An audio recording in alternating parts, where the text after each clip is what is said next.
هل فيلم سيفن دوجز حلو فعلا ولا مقلب سينمائي ومؤامرة عربية كونية على مصر والفن المصري والبتنجان المصري؟ طب هل فعلا في حد بيتآمر على فيلم أسد لمحمد رمضان، ولا لما نقول إن دي مؤامرة عربية كونية فضائية على الفيلم نبقى كده مش فاشلين؟ بيبان العالم كله بيتآمر على الفيلم.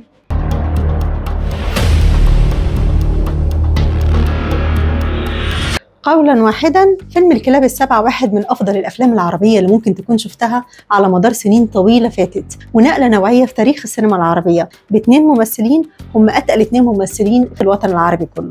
لا الماسونية نجحت حد فيهم، ولا جابت لهم بطولات، ولا لبست حد فيهم لا مؤاخذة بدلة رأس حريمي وبرا، ولا شبك وشيفون وهدوم حريمي وحلق مقابل النجاح والشهرة والمجد. فكانت النتيجة تاريخ من الأفلام العظيمة وشعبية كبيرة من غير ترندات وفضايح وتهجيص، شعبية مبنية على واقع، مش مضطرين يلجأوا لنظرية أنا مش قصير أزعة أنا طويل وأهبل اللي بتجيب ساعات مع الناس وبيصدقوها باعتبار إن الزن على الودان أمر من السحر.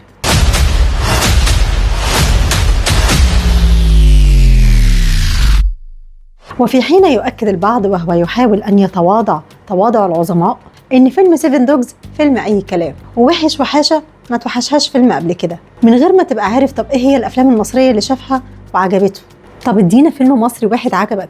بينما أنا بقالي سنين طويلة بقعد جوه السينمات المصرية بقاوم رغبة ملحة في إني أضرب اللي قدامي على قفاه عشان يلاقوا سبب يطلعوني بره السينما وما كملش الفيلم، وانا عماله اقول وانا بتفرج وهنجلط من كتر الانبهار بالمستوى من الابداع الغير متناسب مع اصحاب القلوب الضعيفه ومرضى الرب. ليه كده؟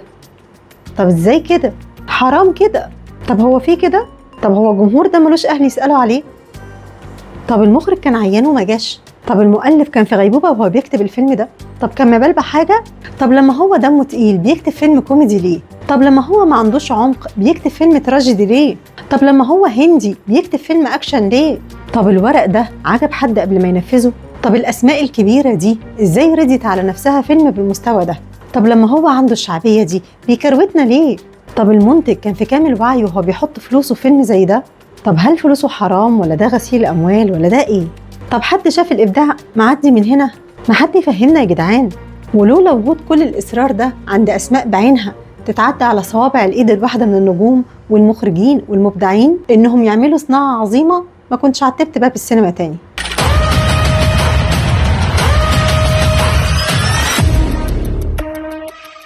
نرجع لفيلم سيفن دوجز. خلينا نقول على الكلاب السبعه اللي ليه واللي عليه، وعشان ما حدش يقول اني شاربه في الحلقه دي شاي بالياسمين، عشان بعضنا عنده حساسيه من اي انتاج سعودي وكده. نبتدي بايه اللي عجبني في الفيلم.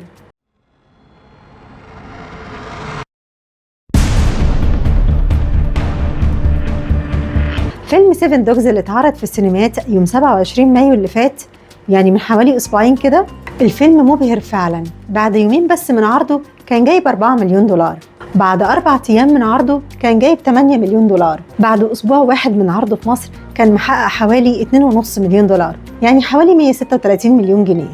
بعد اسبوعين كان مقفل ال 160 مليون. انا حضرت الفيلم بعد 10 ايام من عرضه، السينما كانت كومبليت حرفيا، مفيش كرسي واحد فاضي. الكلاب السبعة هو اضخم انتاج لفيلم عربي، اتكلف 40 مليون دولار، يعني حوالي 4 في 5 ب20، معانا صفرين من الاول، يعني حوالي 2000 جنيه، لا 2000 مليون جنيه. أحي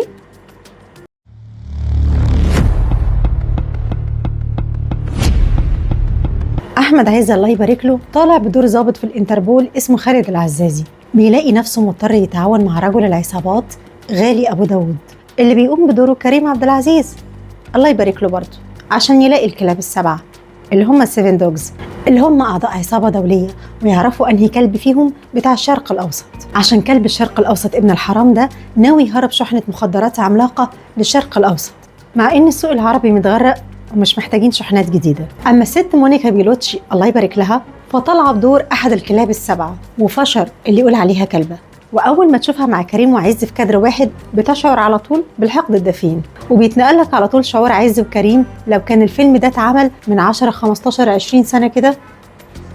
يا سلام، عشان الست مونيكا بتلعب دلوقتي في 61 سنة بس لا زالت صاروخ إيطالي عابر للقارات.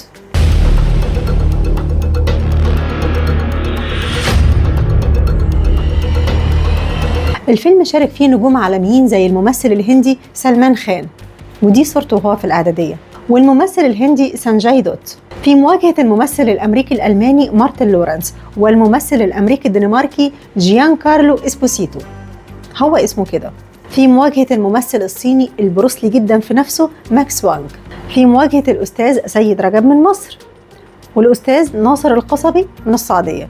الفيلم أخرجه 2 مخرجين، عادل العربي وبلال فلاح، وهم فرنساويين من أصل مغربي، وده مش بزخ في الإنتاج ولا حاجة، هم ما بيشتغلوش غير مع بعض، وهم ذات نفسهم الاتنين أخرجوا فيلم باد بويز لويل سميث ومارتن لورنس بالجزئين بتوعه، والمؤلف هو محمد الدباح، كتب قبل كده فيلم بيت الروبي وفيلم سيكو سيكو، ودول أشهر فيلمين ليه.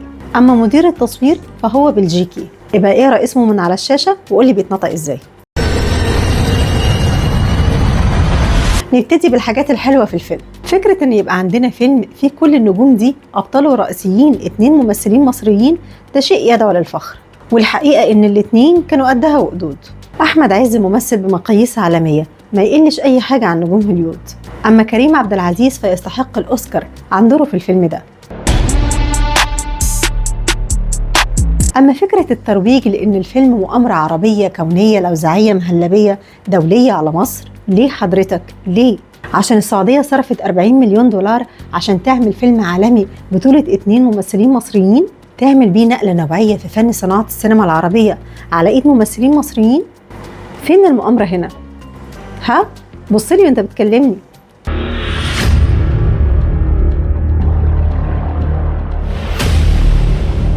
طب قلنا الحلو، نقول الوحش بقى.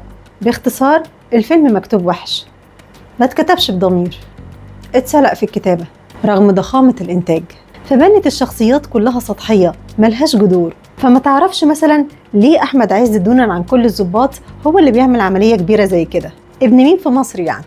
ايه مؤهلاته؟ كان من الضباط الأحرار مثلا؟ وليه كريم عبد العزيز بقى عضو في العصابة دي؟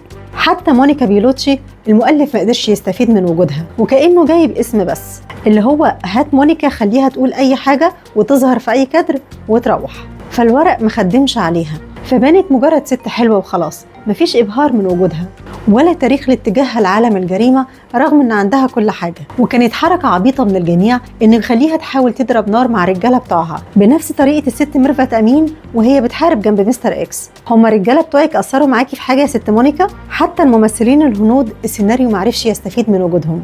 باختصار كل الشخصيات كانت سطحية جدا وما تفهمش مين بيعمل إيه وليه.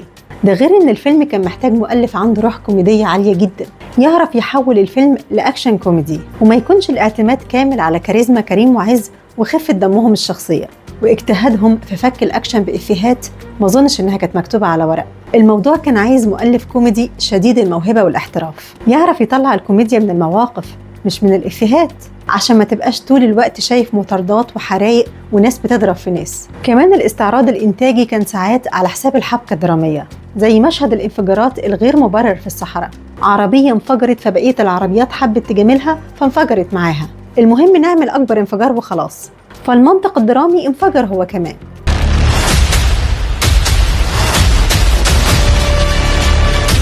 كمان وضع البنتين تارا عماد والبنت السعودية في جو انهم يضربوا افراد العصابة الدولية بجسمهم النحيف ده والحركات البدائية دي بان مضحك وعبيط جدا، وبانت العصابة عصابة هزء فعلا. بيفكروني بالست نادية الجندي وهي بتحارب الاعداء في مهمة في تل ابيب.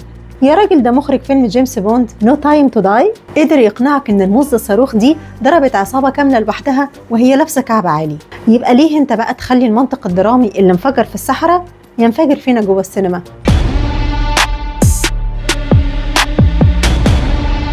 أما الأستاذ سيد رجب فتقريبا كده كانوا خاطفينه يمثل في الفيلم ده، فما كانش ليه مزاج يتكلم أو يشارك في الحوار، تحسه مخاصمهم كده. مشهد الهند وكريم ماسك الكاميرا بتصوره وهو بيجري، سؤال للمخرج، ليه ها؟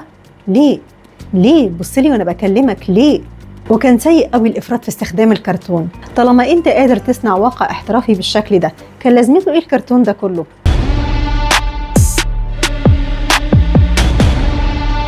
نهاية الفيلم ده كان يراد ليها انها تفضل مفتوحة عشان تمهد لجزء تاني، فما تبقاش عارف هل الست مونيكا الله يبارك لها اللي مش عارفه تمسك المسدس اصلا هي اللي قتلت ابو احمد عز بالوحشيه دي، ولا كريم عبد العزيز هو اللي قتل ابو احمد عز. لكن على ايد السيناريو المسلوق الموضوع يتحول لتساؤلات تشبه التساؤل الخالد، هو مين اللي بج بطن مين الاول، رشا ولا وائل؟ فاللي كان مستني حبكه دراميه مفهومه ومنطقيه في نهايه الفيلم يقول لنا كانت فين الحبكه الدراميه طول الفيلم اصلا؟ يعني هل كان في حبكه دراميه واحنا خبيناها عليك طول الفيلم عشان تستناها انت في نهايه الفيلم؟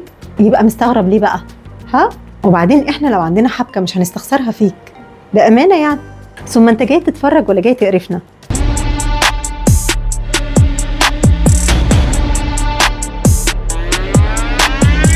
وده بيرجعنا للناس اللي كانت مستنيه عمق وقصه واهداف نبيله من فيلم اكشن.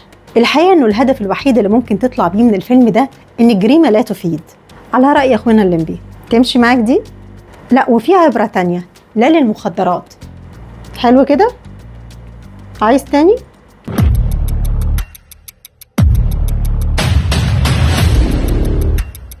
وكفايه كده عشان حاسه اني شخرمت الفيلم خالص. بس باختصار الفيلم كان محتاج مؤلف اقوى من كده، او ورشه عمل فيها مؤلف اكشن وده ادى دوره على اكمل وجه، ومؤلف كوميدي وده ما جاش اصلا، ومؤلف دراما وده انفجر في انفجار الصحراء الغير مبرر. الفيلم كان محتاج 3 مؤلفين عباقره كل واحد يحط اقصى ابداعه عشان تطلع نتيجه ما فيهاش سلق بيض لفيلم بحجم الانتاج ده كله. لكن ده ما حصلش، فكانت النتيجه فيلم مبهر لاقصى درجه، مكتوب وحش جدا، ولولا كاريزما عز وكريم كان راح في داهيه.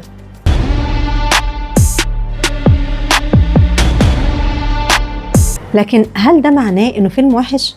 وده بينقلنا للسؤال الاهم، الناس اللي بتقول على 7 دوجز فيلم وحش، طب لما ده يبقى فيلم وحش حضرتك كنت حاسس بايه وانت بتتفرج على فيلم قلب الاسد ولا جواب اعتقال ولا عبد موته ولا الديزل ولا اخر ديك في مصر؟ لو 7 دوجز فيلم وحش امال دول يبقوا ايه؟ قلت لك بص لي وانا بكلمك.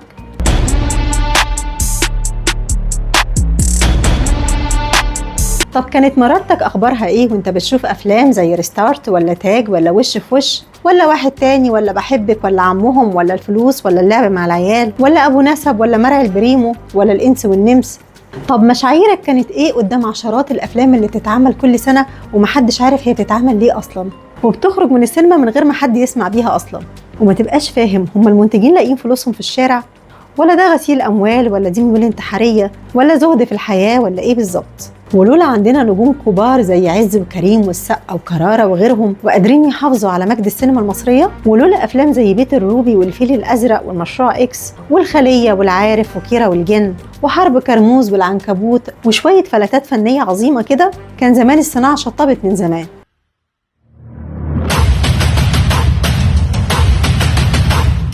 السؤال الأخير، هل حصلت مؤامرة على فيلم أسد بتاع محمد رمضان لصالح 7 دوجز؟ عشان 7 دوجز إنتاج سعودي، بينما فيلم أسد صناعة وطنية خالصة يا حراو، والسعودية بتحاربنا وكده.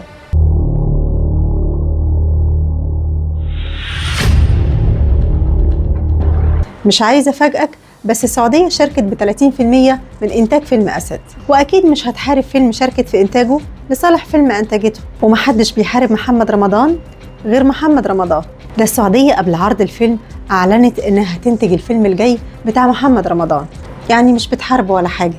ودور البطولة المزيف ده اتفضح أول ما تركي آل شيخ أعلن إنه شارك في إنتاج 30% من فيلم أسد، فرمضان جاب ورا على طول. نظرية المؤامرة اللي بيروج لها باظت، وبعد ما كنا بنداري على الفشل بنظرية مؤامرة بقى مش عارف يقول إيه. فبدل ما نقول عليك فيلمك اللي اتكلف 400 مليون جنيه وما جابش غير 25 مليون جنيه بعد 10 أيام من عرضه، وده إيراد أول يوم عرض بس لفيلم 7 دوجز في مصر لوحدها، وحيث أن شعار أنا مش قصير أزعة أنا طويل بهبل لازال بياكل مع البعض، فالأسهل إن احنا نقول إن الفيلم بيتعرض لمؤامرة كونية عالمية دولية سعودية لوزعية بتنجانية، عشان هو يا حرام راجل وطني واستشهد 3 مرات قبل كده في حرب 73. أمال فين ال 15 مليار نسمة جمهورك اللي بتتكلم عليه؟ ما زحفوش ورا فيلمك في السينمات ليه؟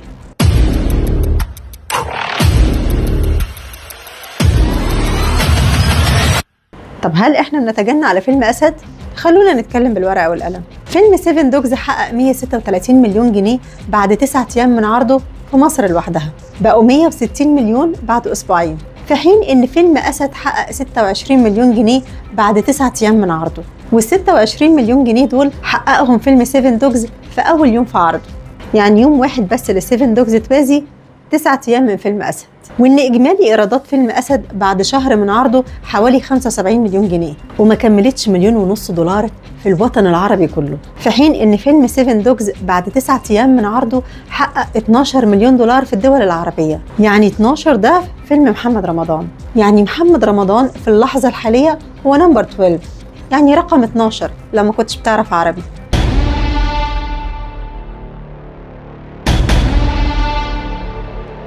والواقع والأرقام بتقول إن عمره ما كان نمبر 1 زي ما هو مسمي نفسه، وعمر ما كان عنده فيلم متصدر شباك التذاكر أساساً.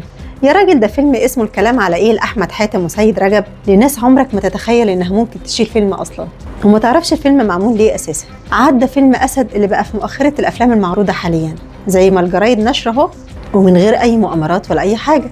السينما عرض وطلب، في إقبال تتفتح لك قاعات زيادة، مفيش إقبال نديلك قاعات على قد الإقبال، ولا مطلوب منهم يفتحوا لك قاعات 3/4 فاضي. لكن فكرة الطنطنة طول الوقت بقى أنا الملك وأنا ما حصلتش وأنا أجنن وأنا الأول وأنا الأفضل وأنا الأسد وأنا التنين المجنح، وأنت مالكش فيلم واحد على مدار تاريخك من الأفلام اللي محدش عارف عنها حاجة اكتسح شباك التذاكر، عبط إحنا بقى.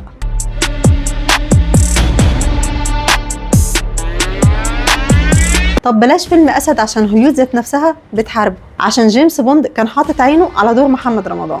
خلينا كده نبتدي من الأول وبالورقة والقلم، ونشوف هل محمد رمضان على مدار تاريخه كان نمبر 1 لمرة واحدة في حياته؟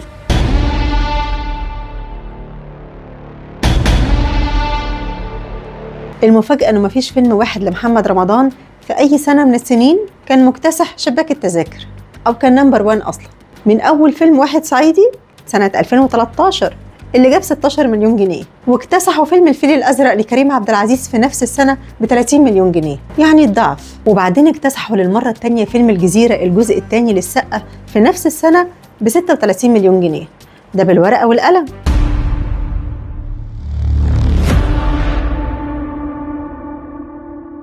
بلاش 2013، هيقولك كنت لسه ببتدي. في 2017 قدم محمد رمضان 3 أفلام. الأول كان آخر ديك في مصر، حقق 9 مليون جنيه إيرادات، فاكتسحوا فيلم تصبح على خير لتامر حسني ب27 مليون جنيه في نفس الموسم، يعني 3 أضعاف. بس رمضان ما سكتش، قام داخل بفيلم جواب اعتقال في نفس السنة، جاب إيرادات 16 مليون جنيه. قام اكتسحوا فيلم هروب اضطراري للسقا وأمير كرارة ب55 مليون جنيه، يعني 3 أضعاف. قام رمضان ما سكتش، قام داخل بفيلم الكنز في نفس السنة فحقق 19 مليون جنيه إيرادات. قام اكتسحوا فيلم الخلية لأحمد عز ب56 مليون جنيه، يعني 3 أضعاف. فالمفروض من باب الأمانة العلمية يسمي نفسه نمبر 1 ناقص 3 أضعاف.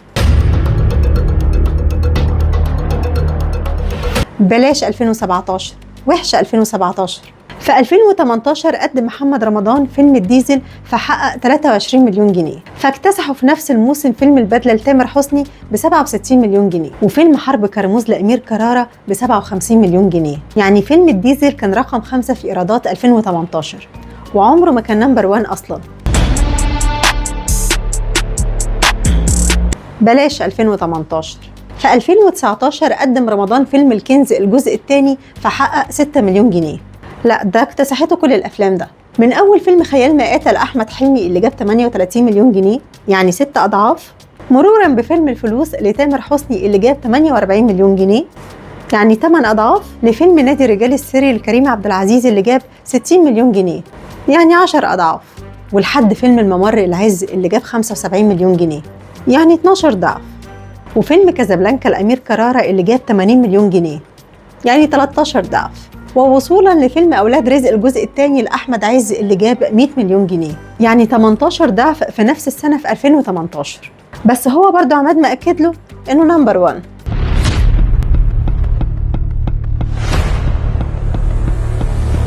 وبعد الفشل المتوالي غاب رمضان عن السينما من 2019، رجع في 2023 بفيلم هارلي. فيلم هارلي جاب إيرادات 35 مليون جنيه، فاكتسحوا في نفس السنة فيلم البعبع على أمير كرارة ب 43 مليون جنيه، وفيلم تاج لتامر حسني ب 42 مليون جنيه، وفيلم العميل صفر لأكرم حسني ب 43 مليون جنيه، يعني هو كان في المركز السادس في ترتيب الأفلام.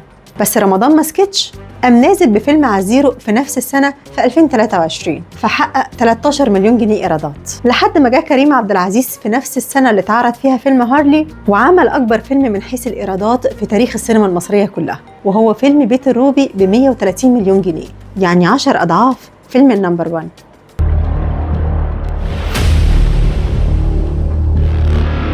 ولما تيجي تبص كده نظرة أشمل تلاقي إن إجمالي إيرادات أحمد عز في السينما حوالي 608 مليون جنيه، غير شامل إيرادات فيلم 7 دوجز اللي محدش عارف هتوصل لفين. يليه كريم عبد العزيز بإجمالي إيرادات 550 مليون جنيه، غير شامل إيرادات فيلم 7 دوجز، في حين إن كل أفلام محمد رمضان اللي بيقول على نفسه نمبر 1 مجتمعة من ساعة ما مثل لحد دلوقتي ما جابتش على بعضها كده 120 مليون جنيه، تحديداً 119 مليون جنيه، غير شاملة إيرادات فيلم أسد.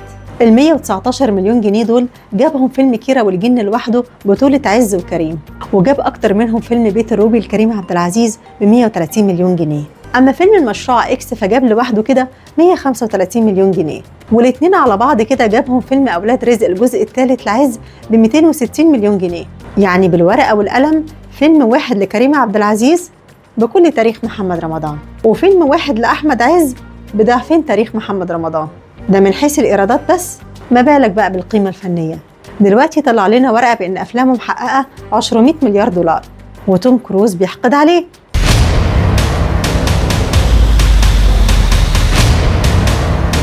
نرجع لفيلم الكلاب السبعة. 7 دوجز تحفة سينمائية شديدة الإبهار رغم الكتابة اللي زي الزفت، وهيفوتك كتير لو ما دخلتهوش. أما النمبر 12 فمستنيين منه أغنية أنا المهدي المنتظر والمهدي أنا، عشان النرجسية بتجيب ساعات مع الناس.